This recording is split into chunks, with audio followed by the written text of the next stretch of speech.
النهارده بقدم لكم حلويات في سلسلة أسرار محلات اليهود. محل اسمه المستقبل، عنده تشكيلة حلوة وتمشي في أي محل بإذن الله. أسرار وتركات محدش هيقولها لك إلا لعبد الله بإذن الله. عنوان المحل 9 ضرب الكتاب الموسكي، 9 ضرب الكتاب الموسكي. اسم المحل المستقبل. عايزين ايه تاني؟ اوريكم شوية الحلويات اللي عنده تنفع في اي محل، وسعره بسم الله ما شاء الله كويس. انا اول مرة اخش عنده وانبهرت، برضو عنده حاجات جميلة. السلاسل دي قليل اللي بيجيبها، وجبتها لكم قبل كده، عاملة عنده 12 جنيه. سلاسل العربيات، بص السلسلة عاملة ازاي، دي عاملة 12 جنيه. نقول ايه تاني؟ الحلقان اللي ب 11 وب 12 في اي حتة. كارت الحلقان ده كله ب 10 جنيه عنده. كارت الحلقان فيه 12 حلق عامل 10 جنيه. نقول حلويات تاني. لازق الرموش ده في معظم المحلات ب 7 جنيه، هو عنده ب 6 جنيه. لازق الرموش ده بيتباع ب 13 وب 15، واللي بيعه ب 10 بيع. ده عامل عنده 6 جنيه. نخش على الحلويات اللي باقيه عنده. معلش بس ايه، نبص كده. ده خاتم الفراشه، شايفينه؟ ده خاتم الفراشه. ده ال 36 خاتم دول عاملين كام؟ 84 جنيه.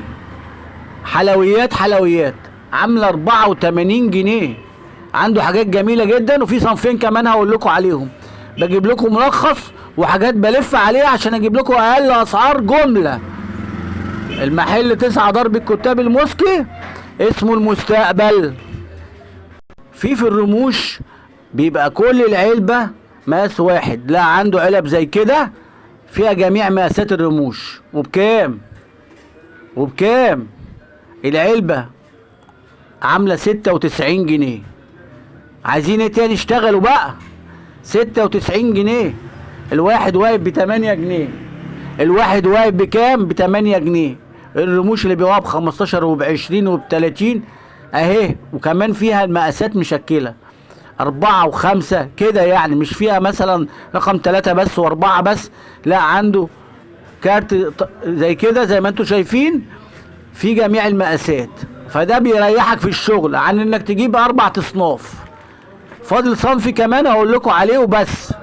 طقم الضوافر الروعه دي سعرها اهو موجود عليها، وادي الكارت بتاعه برضو اللي عايز ياخده سكرين شوت اهو، وعنوانه واسمه وتليفوناته.